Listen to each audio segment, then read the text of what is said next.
1. जास्त दिवस केल्यास शरीरात काय बदल होतो?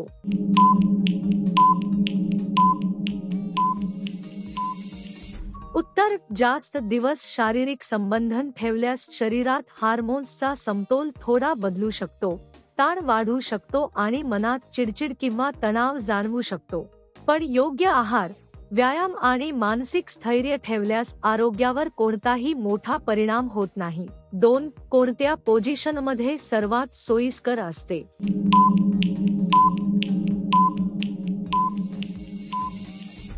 उत्तर. प्रत्येक व्यक्तीच्या शरीररचनेनुसार आणि सोयीप्रमाणे पोझिशन वेगळी असू शकते. ज्या पद्धतीत दोघांनाही आरामदायक आणि नैसर्गिक वाटते, तीच पोझिशन सर्वात सोयीस्कर असते. 3. स्त्रीचा सर्वात आकर्षित भाग कोणता असतो?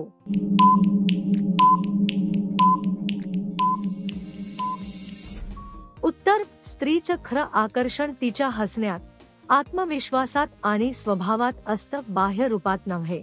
4. महिलांच्या शरीरात हार्मोन्समुळे ओलसरपणा किंवा द्रवनिर्मिती कधी होते?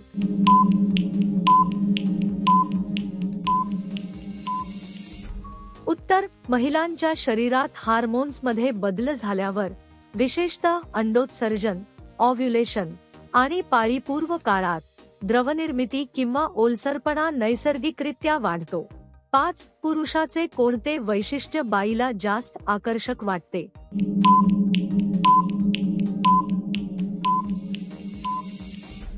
उत्तर. स्त्रियांना आत्मविश्वास, नम्र स्वभाव, आदराने वागणं आणि जबाबदार व्यक्तिमत्व असलेले पुरुष अधिक आवडतात.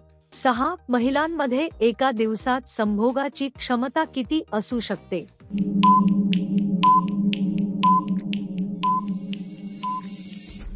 उत्तर. महिलांमध्ये एका दिवसात संभोगाची क्षमता व्यक्तीनुसार भिन्न असते आणि हे मुख्यतः हार्मोन्स, शारीरिक स्वास्थ्य, मानसिक स्थिती, थकवा आणि व्यक्तिगत आवडी यावर अवलंबून असते. 7. संबंध टिकवण्यासाठी कोणत्या गोष्टींवर भर द्यावा?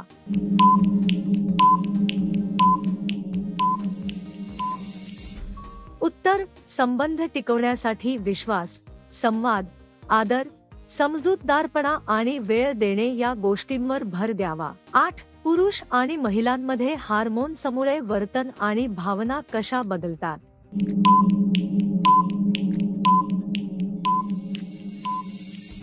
उत्तर. पुरुष आणि महिलांमध्ये हार्मोन्समुळे भावनात्मक प्रतिक्रिया, मूड आणि वर्तन बदलतात. उदाहरणार्थ, टेस्टोस्टेरॉन आणि इस्ट्रोजनच्या स्तरामुळे उत्साह, संवेदनशीलता आणि निर्णय क्षमता वेगवेगळ्या प्रकारे प्रभावित होतात. 9. स्त्रियांमध्ये स्तन मोठे होण्याचे कारण काय असते?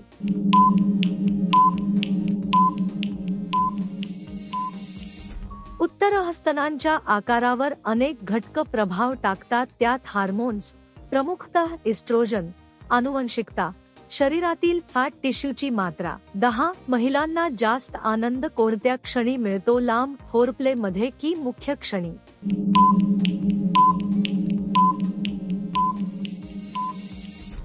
उत्तर. बहुतांश महिलांना फोरप्ले दरम्यान जास्त आनंद मिळतो.